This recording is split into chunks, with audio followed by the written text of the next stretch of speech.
We interrupt our program to bring you this important message.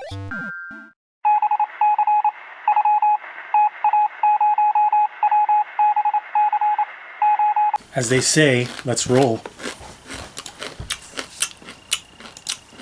Oh, and with that fantastic sound, you have been welcomed back to the Nerd Out With Me 90s podcast. I'm Eric San Juan. And I'm Tig Garson. And this is the Nerd Out With Me 90s podcast, where every week we delve into the great movies and music and video games and assorted BS from the 90s. Yeah, the 90s. Was the 90s a good decade for you, Mr. Tig? Yeah, it was a good decade. It wasn't as good as the 80s, but memorable. You'd say it wasn't as good as the 80s, no?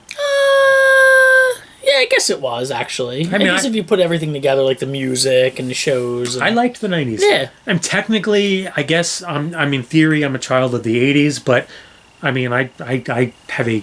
To me, I have more of an affinity for the 90s than I do the 80s. But I spent most of the 80s running around in the woods doing stuff in the woods. Yeah, I think that's probably why we clicked well, because I think we had very similar childhoods. And for you folks listening, that's the kind of fun shit that we're going to talk about, except in the 90s, not the 80s. Right. In the 80s, we were having... I'm going to see if Eric says this. Okay. Did you used to have ticks removed from your head with cigarettes? Yes, absolutely. Okay, I'm glad that we can both have that memory. Absolutely. I remember first coming into this area, because as you know, I actually moved into the South Jersey area. For you folks listening, we both live in an area of New Jersey. People think of New Jersey in the United States as being a cesspool. Yeah, this densely packed cesspool of waste and toxic filth, which isn't untrue. It just isn't true in the area that we live in. And especially for us growing up, the area that we lived in was woods. The Pine Barrens. We were in the Pine Barrens, which is actually a globally famous ecosystem. It's unique. It's a unique ecosystem that exists nowhere else. And that's where we grew up and we lived. And ticks were a big deal. Before Lyme disease was like... Lyme disease. So it really didn't matter that you were covered in ticks. So I remember shortly after learning that lesson when we first moved down here, and I remember being hunched over a toilet with my neighbor who was teaching my parents, like, this is how you deal with that. My back covered in ticks. Yeah.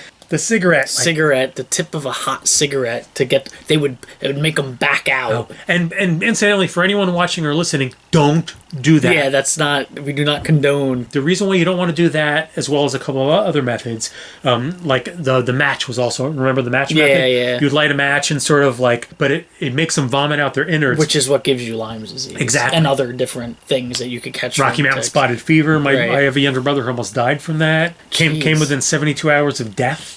Really? He was the year that he got it, he was one of only 9 cases in the entire country to contract Rocky Mountain spotted fever. And he got it in New Jersey? From a tick. I don't know why it's called that, though we can get it from here. I guess it started out there. But yeah, and we had gone to a doctor after, like, all our pediatricians down here, and they were like, oh, we don't know. And we finally had to go to this one doctor was like, well, have you checked him for ticks? And he checked the head, and he's like, right there. And jeez. Pulled the tick, and the tick got checked, and blah, blah, blah. Anyway, long story short, it turns out he had this incredibly, like, rare thing, and he was within just days of death.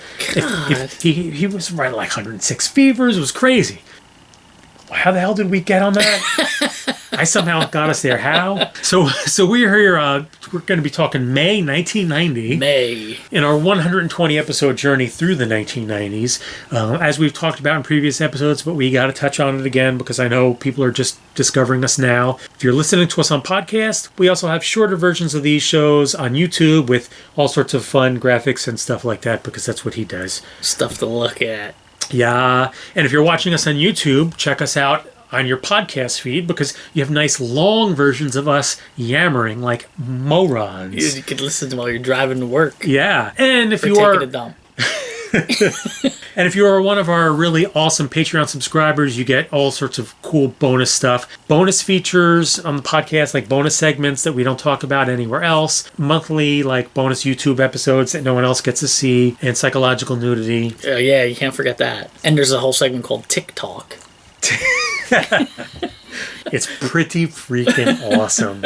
So this week we're going to talk about some pretty interesting things from May of 1990. First, Tig, did you know that it was the final episodes of 3 landmark to us shows? I did not, and it's actually quite amazing when you told me that they all ended in the same month. In the same month, were the final episodes of The Tracy Ullman Show, Newhart, and You Can't Do That on Television. So we're going to be talking about that. We're also going to be talking about Screaming Life and FOP EPs from Soundgarden. Jeez. Which came out all the way back in May of 1990. I know mostly we have a lot of geek and nerd listeners, which is awesome because that's our thing. You know, we're not going to spend 20 minutes on that, don't worry.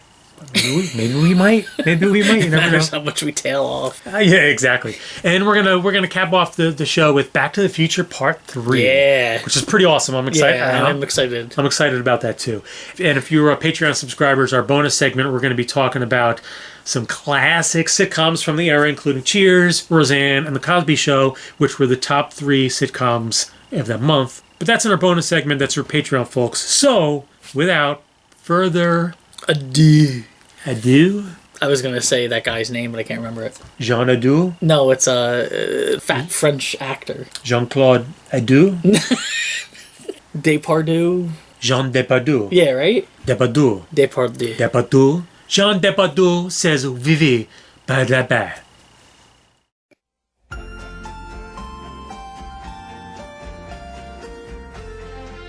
Welcome back, everyone. You're listening to... What? Okay. Sing it. Oh, boy. You're listening to the Nerd Out With Me 90s cast with Eric and Tig, the 2 most awesome dudes in your life. At this moment. At this exact moment, yes. So, some pretty landmark shows came to an end in May of 1990. Sadly, yes. Which is the month that we're in right now. The first one was a show that I watched as a youngin' with the family. Mm-hmm. I loved the show. I didn't realize, though, that this show had, like, such a history, I guess you could say. Neither did I. Until really after the last episode. And everyone went nuts about this last episode? Yeah, when there was the finale, I did not understand at all why my parents were, like, in an uproar. Yeah. About how it ended. Yeah, because for people who don't recall or remember, though, you've got to know this. I mean, come on, you've got to know this. Right, the show was Bob Newhart, who was the lovable bald guy, ran like a hotel in New England. Yeah, like a bed and breakfast almost. Yeah, it was sort of like that. Yeah, and it was the various cast of characters who helped the place run. And the last episode, he goes to sleep and he wakes up next to this woman that you've never seen in the show before. And I guess that was a callback to his previous show, which was the Bob Newhart Show, which was also a huge sitcom. Even bigger, maybe, in a way, I guess. Yeah, I mean, I guess Newhart ran for 8 seasons. And let's see, and the Bob Newhart Show ran for 6 seasons. Okay. So 142 episodes to 184. You know, that's actually pretty impressive. Yeah. 2 shows to be that big. His sense of humor was appealing to me as a kid. That sort of dry... You know, he's still around. Oh, yeah. Yeah. But he was very funny, and he's kind of, I guess, forgotten now in a way, because he's so old. But the show was great. You know what he's on sometimes these days? The Big Bang Theory. Oh, really? He's done repeated appearances on The Big Bang Theory, yeah. And he's still very funny, and he still plays the exact... Yeah, that same shtick. Exactly. That sort of very dry, sort of, I don't know, I can't... Yeah, he... Just sarcastic and dry. Yeah. Yeah, I remember really liking that show at the time, like, in the way that you like shows that you watch with the family. Right. Which is similar to the other show that came to an end this month, the Tracy Ullman Show, which was never big, and we actually talked about it in our very first episode of the 90s cast, yeah, because of the thing, the massive show it launched, The Simpsons.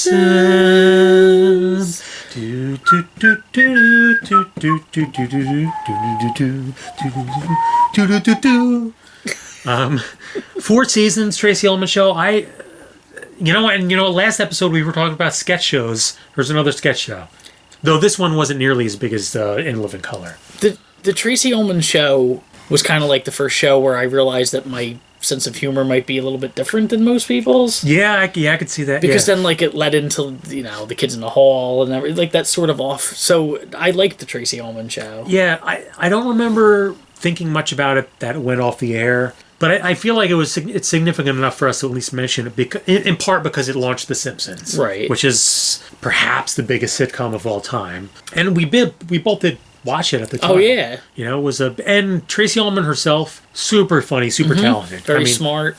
Yeah, I wish like she had gotten bigger. Yeah, I wish she would have done more. She sort of, after that show, and I know she had that music video and she tried singing or whatever.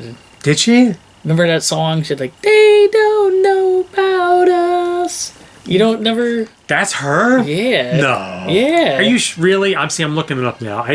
Really? Yeah. Whoa, wait a minute. She had multiple records. Yeah, she used to sing.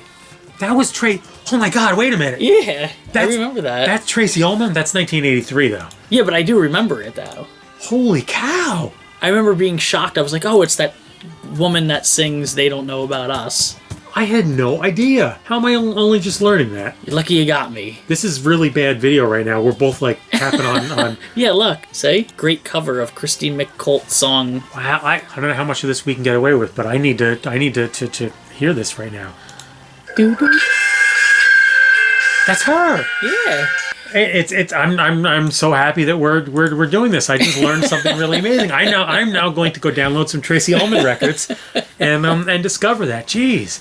See, I thought we were going to get through the Tracy Ullman show bit pretty quick, and that makes me happy to have learned that. Because the third show that ended in May of 1990, kind of landmark, right? You can't do that on television. First of all, the start of Slime. Of course. I mean, I have mentioned that to my kids numerous times. I don't know. Slime was created on a show called You Can't Do Exactly. I don't know. Watched it daily. Watched it probably for hours because it was playing on a loop on Nickelodeon. Absolutely. Because there really wasn't anything else on Nickelodeon, and it was a Canadian. It was a Canadian show. Alanis Morissette was on it. So according to Wikipedia, the show was produced and aired on Ottawa's CTV station CJOH TV and was marketed specifically for an American audience. That's weird. Interesting, yeah. Especially because Canada has laws about... Yeah, they have to have a certain amount of Canadian TV. So that it was marketed for an American audience. Interesting. After production ended in 1990, the show continued in reruns on the Nickelodeon cable network in the United States through 94, when it was replaced with the similar themed sketch comedy variety program, All That. I don't remember that. I don't remember All That. Sorry, folks who do, but we don't remember that. You Can't Do That on Television, though, was like classic for me. The locker skits. Do you remember the later on the urban legends that came around? Like, remember the urban legend that Alanis Morissette was Moose? I had a crush on Moose when I was like a kid. Oh, sure, yeah. She was like the one. Alanis Morissette had short hair. Oh, that's cool. Oh, she really was on the show. Yeah. Was she? Oh, yeah. Alanis Morissette was really on the show. Yep. Moose's real name was Christina McGlade. She was on the show from its very beginning as a local attraction on Ottawa, Ontario television from... What? In 1979? What? Wait, what? The show? Wait, the show. Holy, wow. You Can't Do That on Television is a Canadian television show that first aired locally in 1979. Wow. Wait, so when we were watching it... So it started in 79 and it ran through 79 through... And Moose was on it since 79? How old was she? She was born in 1960. She's 53 years old now. So that means we were watching... Old versions of... Yeah. Okay. Because if she's 53, she's like 10 years older than us. But wasn't she like our age when we were watching it? No, I think she was a little bit older than us, though, right? Was she? No, I guess she was around our age. Yeah. I would say like our age or even slightly younger, I think. Yeah, this is all very weird now. The show was notable for launching the careers of many performers, including alternative rock singer-songwriter Alanis Morissette and screenwriter Bill Prady, who would write and produce shows like The Big Bang Theory, Gilmore Girls, and Dharma and Greg. How exciting. Now, the guy, of course, you remember the guy in the logo? He did all the characters. Yeah. Almost all, like the kitchen guy. Yeah, the kitchen, cook. Yeah, and you'd say, I don't know, you'd get... Slime. But I don't know it was slime, but one of them was water. Yeah, I don't remember which one that was. What was the water trigger? Maybe it was, I don't remember it. The show was on at the same time, and it probably, I bet it was a big influence on, what was the game show? Oh, you mean Double Dare. Yeah, Double Dare, you dig in the nose and all the slime. Yeah. They would have to go through obstacle courses of like grimy stuff. And everyone you knew wanted to be on it. Oh, I I wanted to be on Double Dare so bad. I think I was probably too old to be on it. Yeah. But I still wanted to be on it. You Can't Do It on Television and Double Dare were like the two. I feel like you watched those. I guess there was a Family Double Dare. Yeah, I remember Family Double Dare. Yeah. The parents always screwed it up. Damn parents. To you all the kids all across the land, take it from me. Parents just don't understand. I kind of miss those shows. I've watched reruns of them on YouTube and they're not good. But at the time they were great. Yeah. Well, yeah, and now probably like your kid watches stuff on YouTube and you're like, what? What are you even watching? Oh, yeah. 20, 30 years from now, he's going to be doing some show where he's like, I remember when we were watching these unboxing videos and they were incredible. Oh, the way Trick shots! I don't even know what. Oh God! Please, just don't even bother. All right. YouTube drama. We're not getting into YouTube drama. We're not doing that. So, all right, we're gonna come back in a moment, and we're gonna talk a little bit about the dawn of grunge in our lives. We'll be back.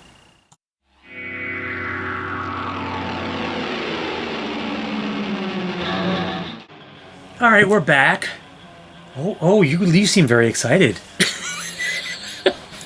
Now, May of 1990 was kind of just before the big change, the sea change in music happened that I think for a lot of people defines the 1990s, right? I agree. And so May of 1990 is a little bit before that. Some of us were a little tapped in before then, but I think we can all agree that it was like late 1991 is where it really happened. Yeah. But in May of 1990, something came out called Screaming Life /FOP.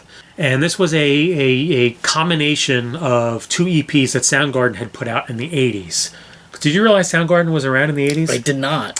I always thought the only one I can think of is the Chili Peppers being around in Yeah, Chili Peppers were an 80s band too. But Soundgarden got their start, I think their first release was in 87. Wow, jeez. Yeah. And the Screaming Life was an early EP/single that came out in 87. FOP was another one in 88. They were like one of the first bands on that early Seattle scene. They were kind of like an up-and-coming metal band. You know, because they kind of had a metal tinge to them. Yeah, they were definitely a different sound than most grunge. Yeah. And in May 1990, they released Screaming Life /FOP, which was these two things combined. They sort of released it as a record. It was kind of like an early look at what the grunge scene would end up being, I guess. I'm a big Soundgarden fan, but I didn't know that this even existed, so I guess I'm not as big as a Soundgarden fan as I thought I was. But you probably picked them up with, on the record we'll talk about like with Bad Motorfinger. Right. Which is the opening track from Screaming Life.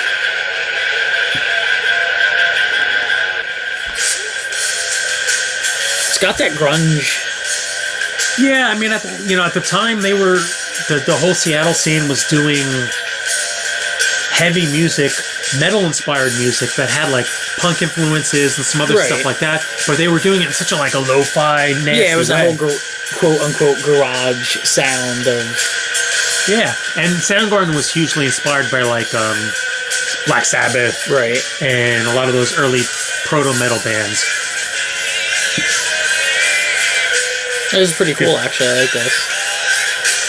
Great. I mean, you can't... Chris Cornell's voice. Yeah, great stuff. Absolutely great stuff. It was shortly after this came out.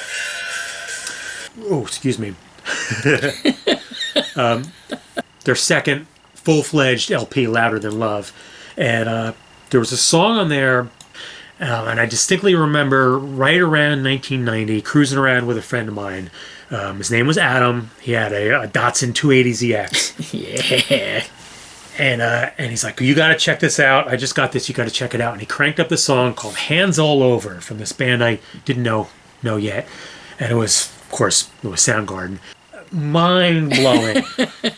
The riff was just this simple but like super disgustingly heavy riff. And the guy is singing in this like incredible wail that I'd never heard of before. And usually I don't like that kind of like these like the Iron Maiden kind of wails, but he's doing that, and the stuff he's singing, he's singing like you've got to kill your mother, and I'm like, what?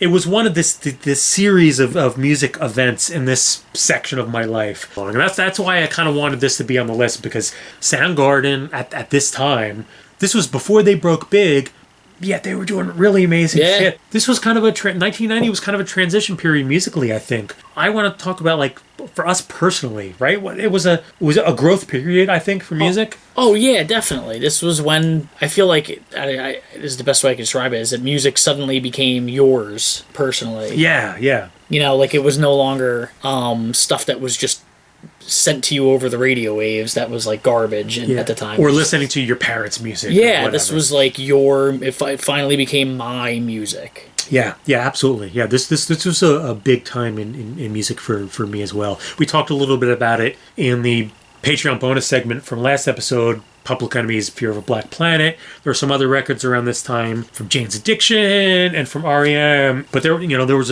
a lot of that was starting to boil at this time. And I feel like this Screaming Life FOP release from Soundgarden helped that, because even if we weren't necessarily listening to it at the time, it was sort of an injection into the music scene. Oh, of course. There was other bands listening to it that were starting out, or people that were, of course, stumbling onto it. Yeah, it helped change like where we would end up getting. Yep. It sort of thrust us into the future. Oh. I smell a segment. Oh. Segue. You do. Which means we will be back in a couple minutes to talk about Back to the Future 3. Tres. We'll be back, folks. From out of the west, in a cloud of dust, a thunder of hooves, and a mighty... Great Scott. I know, this is heavy. Do you know what came out, Tig, in May of 1990? I do. What did? Back to the Future 3. Bring us into this. Bring us into this topic. Tell us a little bit about what's happening here. Well, this sometimes is... I would have to say, I would agree with this, is considered the least liked of the three of the trilogy. That's fair, but not a knock, because how could you be more liked than two of the most beloved movies of all time? Right. Now, did you see this in a movie theater? Because I didn't. I'm pretty sure I didn't. Yeah, I think I saw it on home whenever it came out. I don't remember if it was HBO or... It had to have been HBO, because it couldn't have been VHS tapes, because they were stupid expensive at the time. No, I guess no. 1990, were they still super expensive in 1990? I think they still were. Yeah, I think they were. Yeah, or rental maybe. I guess you could have rented it, but I think it was on HBO. If I would, yeah. Because you remember VHS tapes were like, if you wanted to buy a movie, it was like $100-something bucks. Remember E.T.? Remember the whole E.T. thing? Yeah, and that was $100-something $1980. Yeah, like you couldn't buy. It was such a ridiculous. It's like price. a mortgage payment. Yeah, a mortgage payment. You saw E.T. in the movies, and then you never got to see it again. Yeah. Ridiculous. Now, granted, I did, when The Fellowship of the Ring first came out on DVD, I didn't know any better, and I actually paid $768 for it, because I didn't know. I didn't think that it was going to be available. Jesus. Okay. Who knew? Who would have thunk it? Yeah. No, I mean, I actually recently watched this trilogy. Okay. With the family, because my son hadn't seen it. Really? I generally did pretty good parent things when it comes to that stuff, but we neglected Back to the Future for some reason. So we finally got to it just a couple of years ago, and watched the whole trilogy, and they're all awesome. They are. I think three is less awesome than the first two. I think three I think by the time 3 came out for me, it was you sort of got to the point where you're like, all right. Well, I think that's why they tried to mix it up too, because they went back to the Old West. That was, to me, what I didn't like. It was that it was. It was too much not what I was used to, I guess.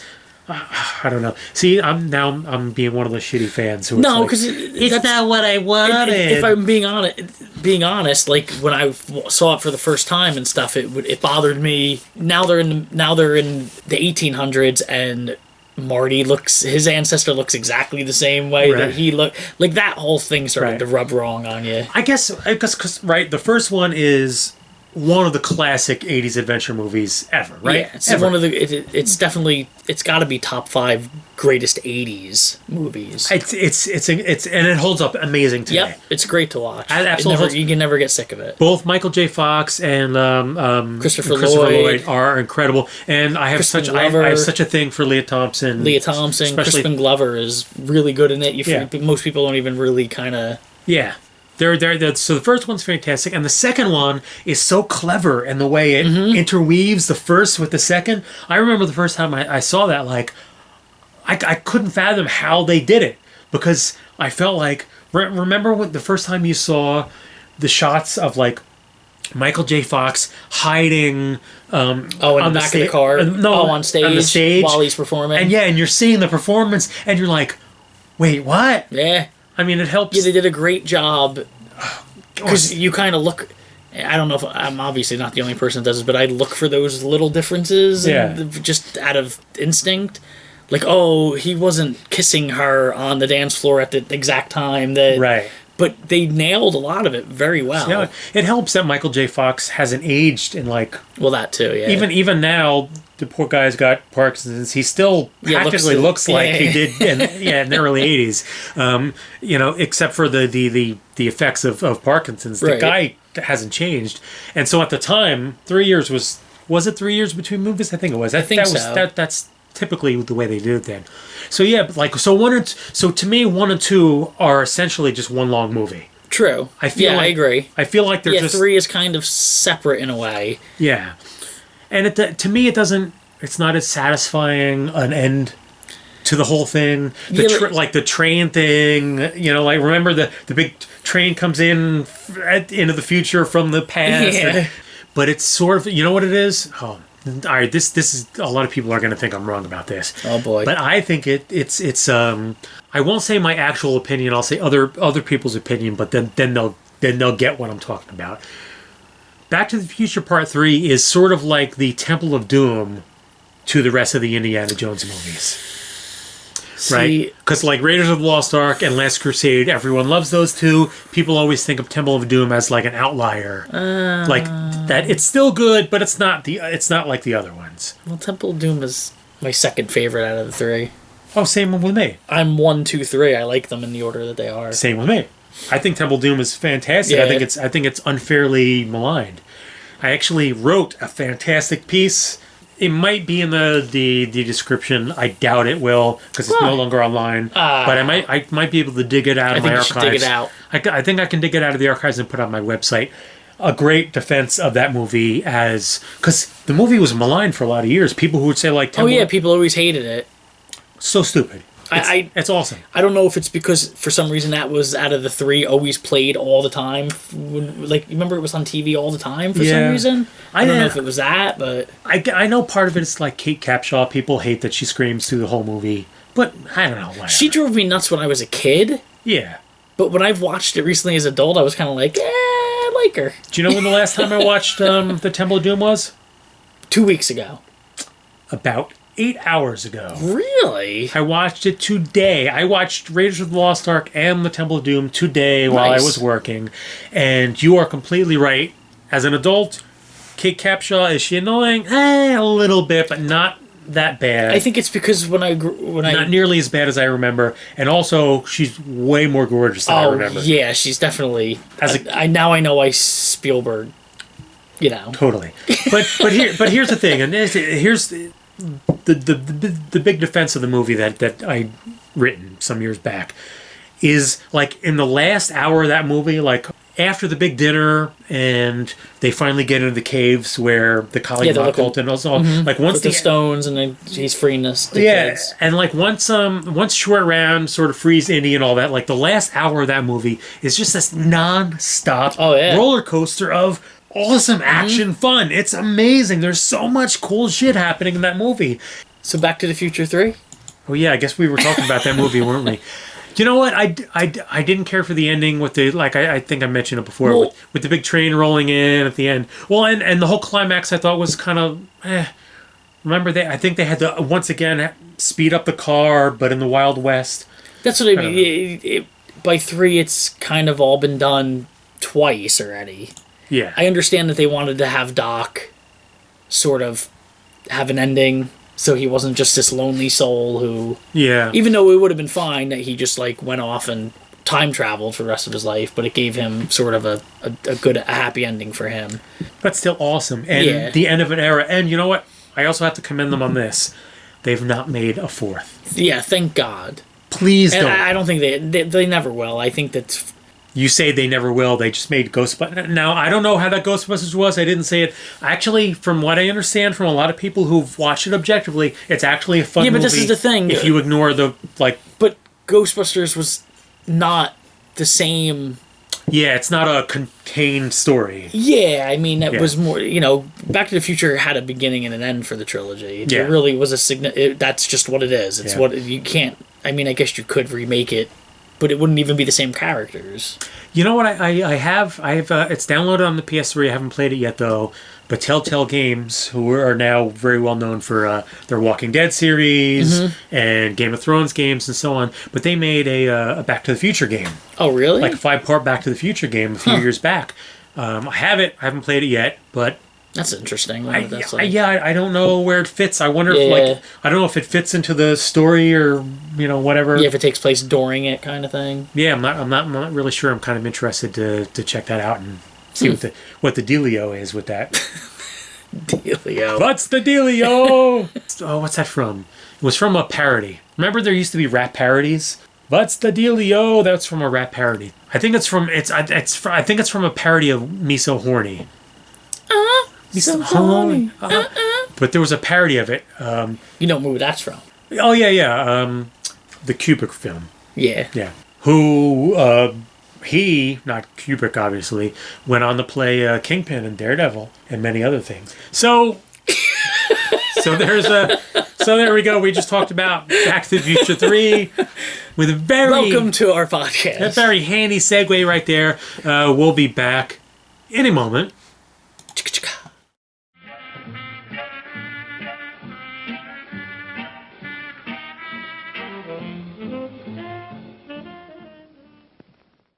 Oh, Mr. Tig Carson, I just interrupted you. You thought you were gonna bring the new segment back with the little chicka chicka noise, and I stopped you. Go ahead, you can do it. It's not. See, nope. No, it doesn't work. Yeah, so great because I stopped you from doing it at the end of the last segment. I stopped you from doing it at the beginning of this. It's the best. The best. The best. Nothing. Yeah. So May 1990. Kind of a cool month. Yeah, right? A lot going on. So hopefully everyone enjoyed that. Next week we're going to be dealing with June 1990. Ooh. And that's actually some really cool stuff. Look at this. Gremlins 2, the new batch. That's going to be fun. Plus our side movies. Look at this. RoboCop 2, Total Recall, Dick Tracy, Days of Thunder. We could probably do the whole episode just on movies. J.K. Rowling got her idea for Harry Potter. How did you dig that up? I do my research. Plus, Guardians of the Galaxy Volume 1 begins release in June. And music, Mariah Carey. Oh, God. Sonic Youth. We're not going to talk about that stuff. No, next Sonic Youth. I think it's going to be an all-movie week next week, think I think. so? I mean, look at that. I know, it's a pretty good line. Gremlins 2, RoboCop 2. We could just Total do a Recall, Dick Tracy, Days of Thunder. Show on Gremlins 2. That's... Seriously. Just the strangeness of that. The sequel is insane. For real. Yeah, absolutely for real. Yeah, it's pretty cool. We are now, is this our 5th episode now? January, February, March, April, May. Is this May? This was May. That's 5. So we have 215? Yeah. Well, what I was going to ask is, I feel like this is going pretty well. Yeah. What'd you say? I'm enjoying it. It's kind of fun. Totally. I like it, Eric. You know what we need, though, to keep these going? Beer money. We need beer money. So for all you awesome people who are checking out this show, if you're watching us on YouTube, also check us out on the podcast. And if you're checking us out on the podcast, also watch us on YouTube. And if you're awesome, subscribe on Patreon, because then you'll get all sorts of awesome bonus content where we have bonus segments. What is our bonus stuff going to be for our podcast this week? I don't remember. Oh, sitcoms. The top sitcoms: Cosby Show, Cheers, Roseanne. That's. I'm looking forward to that. That's cool stuff. Yeah. That's for the bonus. That's the bonus stuff. 2 clams a month, and if you think about it, a month we do 4 shows a month, and then all our bonus stuff is hefty. You're getting like literally hours of extra stuff. It's a good deal, and the important thing is you keep us lubricated. That's the most important thing. I feel like it is. I feel like it is. So Catch us at Twitter/NerdOutWithMe, Instagram/NerdOutWithMe. Is that right? Yes. Okay. It's all Nerd Out With Me. Facebook/NerdOutWithMe, NerdOutWithMe.com. Are you all listening out there? If you Google Nerd Out With Me, we pop up everywhere. That is true. We're all over the place. We're all over. We're like a herpes breakout. When you think of Nerd Out With Me, no, don't do it. think of a herpes breakout. Oh, and on that note... When you think of garbage, think of Hakeem. On that note, we are gone. I have been Eric. And I was Tig. Good night. Bye. We interrupt our program to bring you this important message.